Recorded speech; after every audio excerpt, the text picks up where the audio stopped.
Meu voto é no sentido de reafirmar a jurisprudência desta Corte, adotada na questão de ordem na ação penal 937. Concluo, assim, pela incompetência absoluta do Supremo Tribunal Federal para o julgamento deste processo, na medida que os denunciados já haviam perdido os seus cargos. E como é sabido, em virtude da incompetência absoluta para o julgamento, impôs-se a declaração de nulidade de todos os atos decisórios praticados. De sorte, senhor presidente, que a minha primeira preliminar, ela anula o processo por incompetência absoluta. O que está acontecendo hoje, gente? A justiça ainda respira. O choque que o Brasil está vivendo hoje é que existe uma luz na escuridão do judiciário brasileiro. O voto do Fux não é apenas um voto divergente do Alexandre de Moraes. Fux está humilhando o que os colegas dele da primeira turma. Ele está escancarando a perseguição, o viés ideológico, desrespeito ao devido processo legal, cerceamento da defesa, que nem sequer ali aquelas pessoas deveriam estar sendo julgadas. E o Fux não gosta do Bolsonaro. Fux odeia o Bolsonaro. Ele simplesmente está sendo um juiz imparcial. Olha a diferença que faz quando alguém realmente atua de acordo com o nível da sua toga. Eu separei os dois principais trechos. O Fux nem terminou o voto dele, mas não aguentei. Eu ia esperar o voto terminar, mas eu tô assim. Olá a todos do canal Web Mídia, sejam todos bem-vindos. Pessoal, vamos ver esse vídeo aí, tá bastante interessante você ficar até o finalzinho e assistir esse conteúdo que eu vou te mostrar agora. Você que está chegando agora, tá? Vamos observar aí, espere só um pouquinho aí para nós possamos assistir esse vídeo na íntegra. E eu gostaria que vocês comentassem aqui o que você está achando do vídeo, tá? Ao decorrer do vídeo, vá comentando aí, vá compartilhando e convide pessoas para estar assistindo também, tá bom? Vamos lá, vamos continuar aqui vendo esse vídeo e depois deixe seu like, compartilhe e também seja membro aqui do canal. Eu tô empolgado. Primeiro, ele declara a incompetência do STF. Ou seja, o STF nem sequer deveria estar julgando isso. No sentido de reafirmar a jurisprudência desta Corte, adotada na questão de ordem na ação penal 937. Concluo, assim, pela incompetência absoluta do Supremo Tribunal Federal para o julgamento deste processo, na medida que os denunciados já haviam perdido os seus cargos. E como é sabido, em virtude da incompetência absoluta para o julgamento, impôs-se a declaração de nulidade de todos os atos decisórios praticados.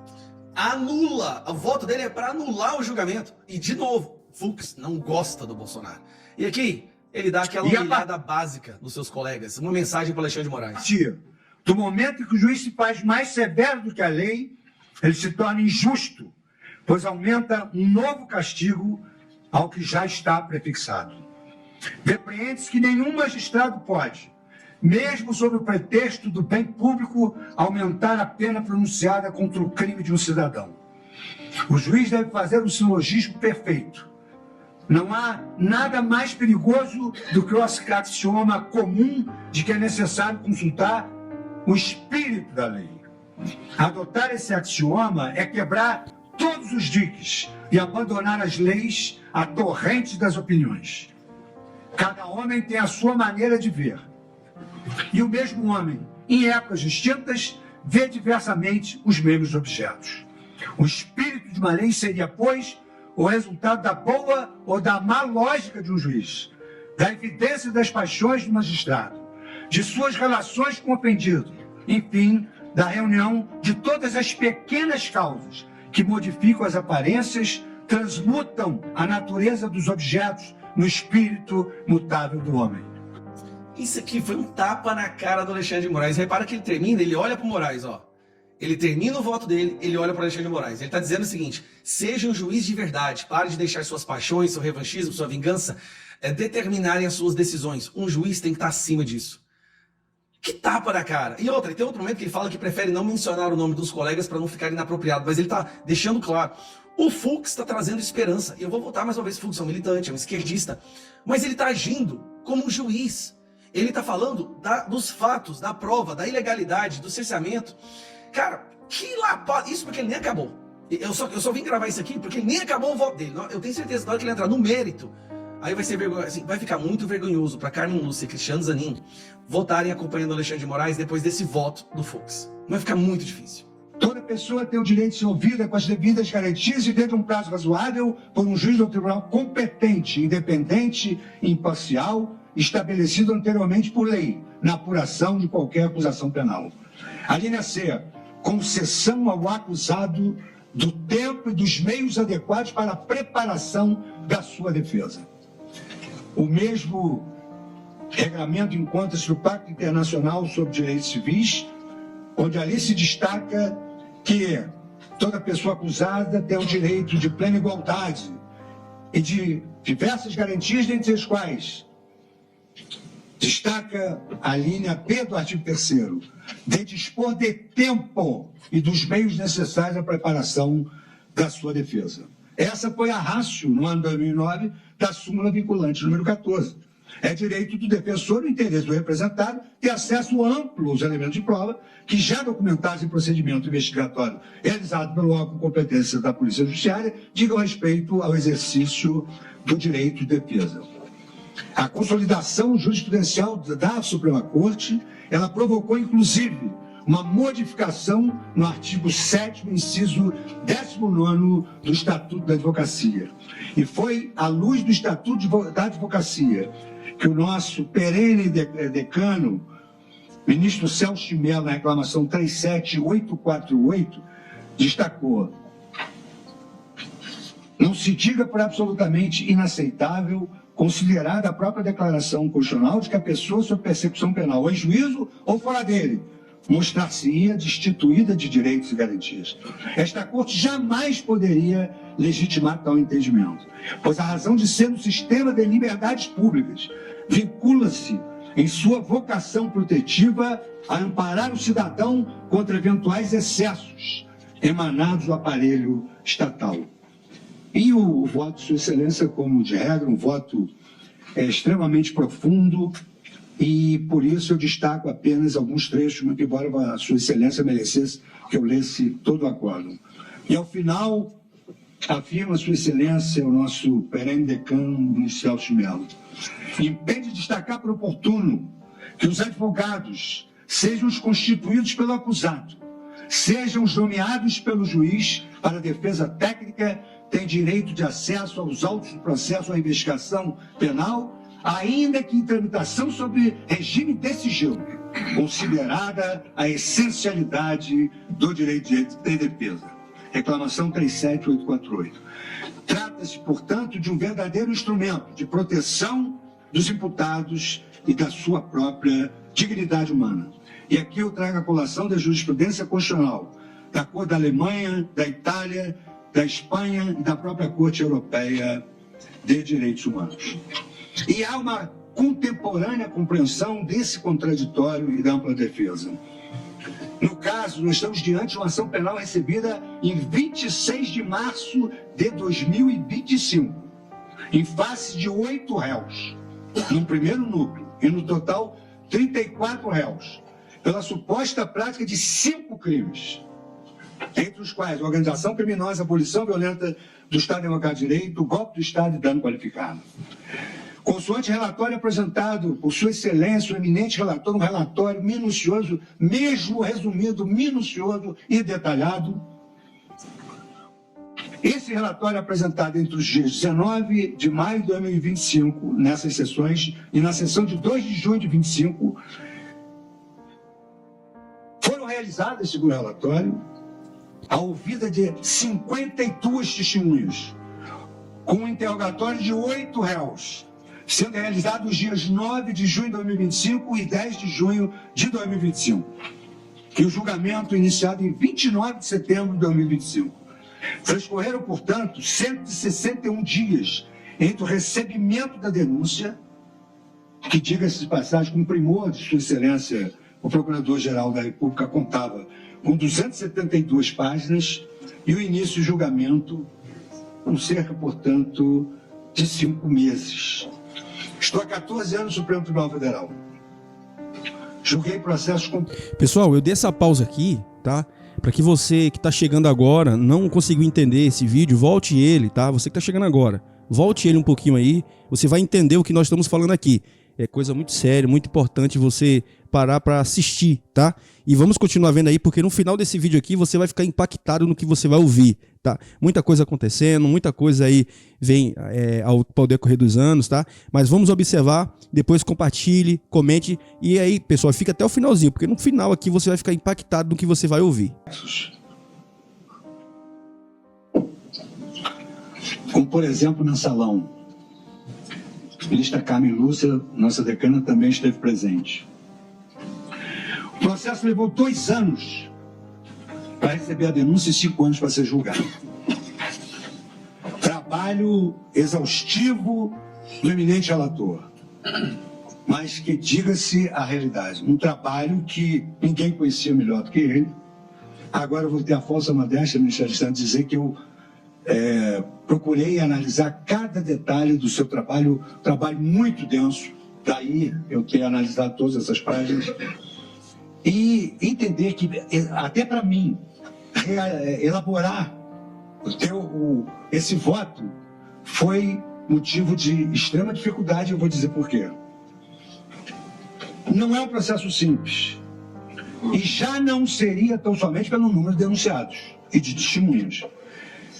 Mas, em caso, salta aos olhos a quantidade de material probatório envolvido.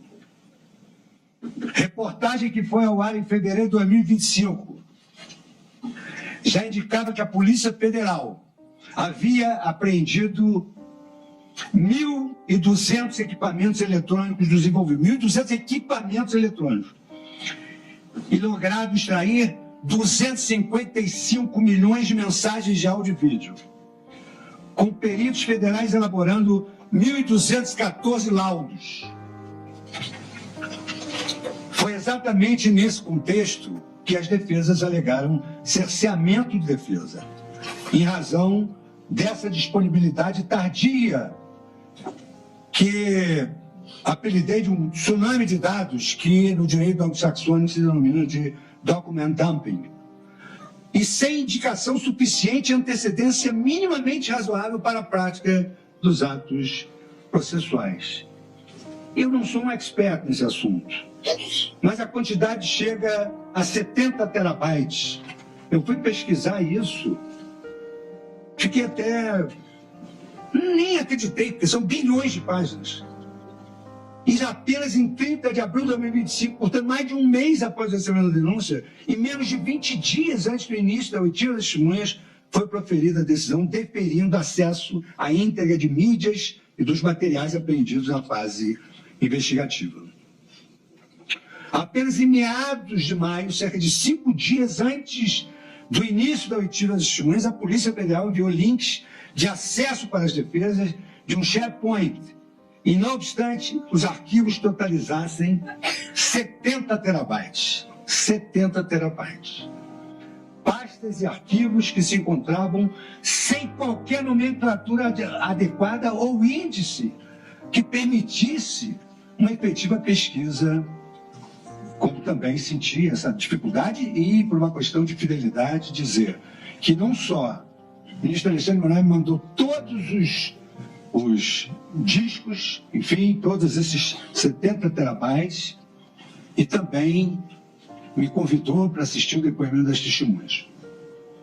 Como se não bastasse, novos arquivos foram incluídos no curso da instrução processual, inclusive em 15 de junho de 2025. Há nos autos um professor de todos nós, que é da casa de vários ministros, professor titular da casa de vários ministros, professor titular da USP, Gustavo Henrique Badaró, que destacou ter efetivamente ocorrido a violação à garantia da ampla defesa. Destaquei um trecho. É que para exercer o seu direito à autodefesa, falando por si e de viva voz perante seu julgador, o acusado precisa conhecer plenamente, com a máxima profundidade, todas as provas que foram produzidas contra si ou a seu favor. E isso vale para os acusados de ontem e os de hoje, independentemente de suas matizes ideológicas. O devido processo legal vale para todos. Nesse ponto, eu grifo o que vem sendo denominado pela doutrina de data dump ou documento dumping, que é a disponibilização tardia desses excetos de dados.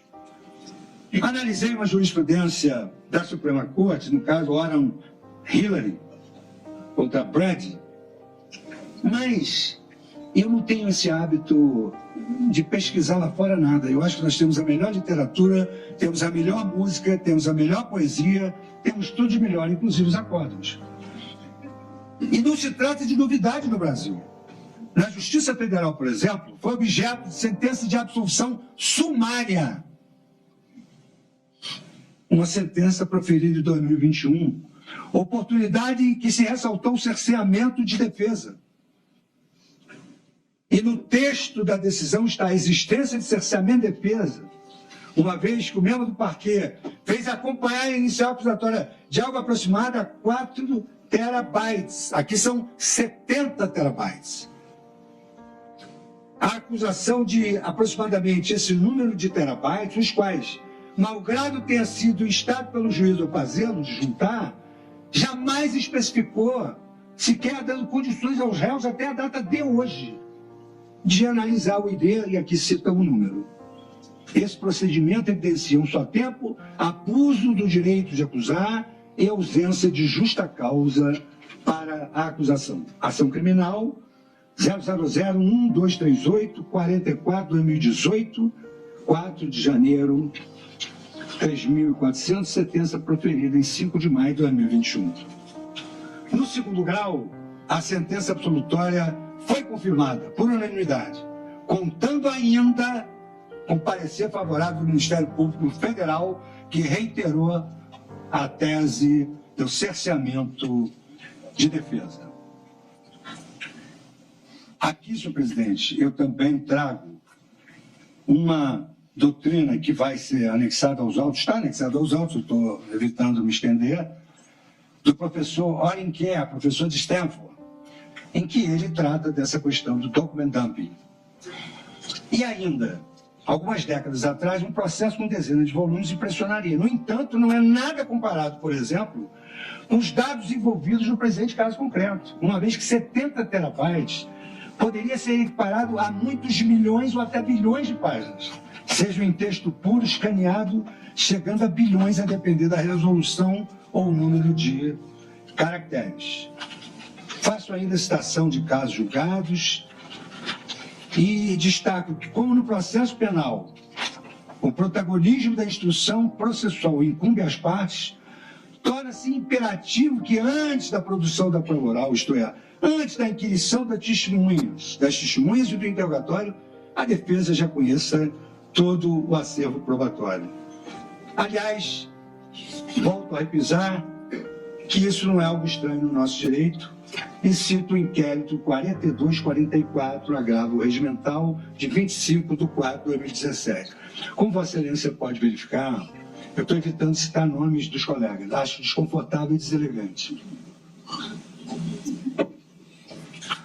Evidentemente que um celular ou computador apreendido no posto da investigação integram o material probatório. Mas com tantos dados, tantas mensagens, tantas fotos, tantas fotografias de páginas saltadas de documentos,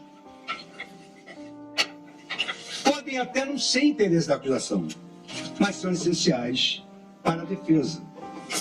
Porque a jurisprudência do Supremo Tribunal Federal, que Vossa Excelência conhece como ninguém, ministro Zanin, não compete à autoridade policial, ao Ministério Público ou mesmo ao juízo processante realizar um filtro seletivo do material probatório colhido, decidido unilateralmente pela autoridade policial, o que é ou o que não é pertinente à defesa.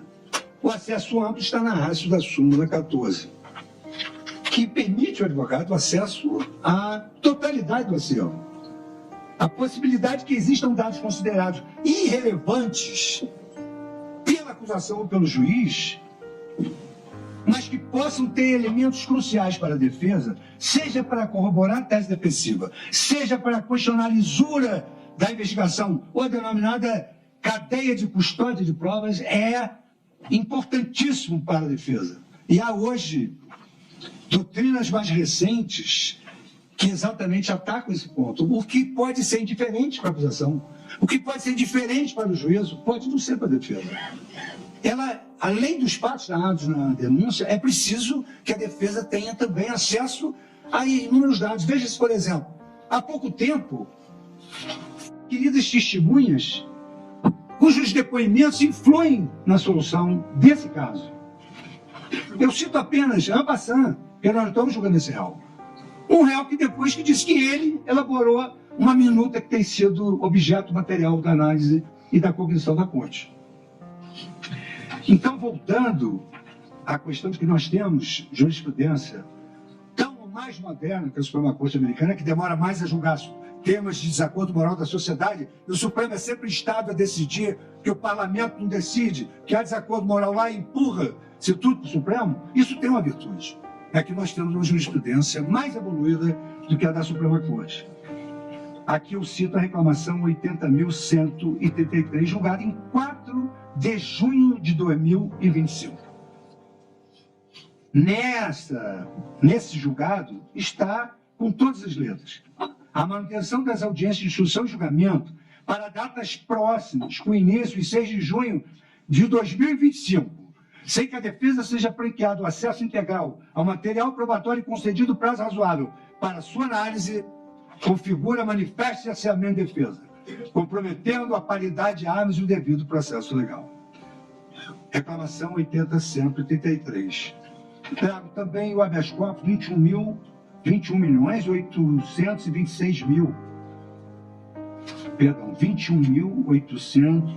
218.265 da relatoria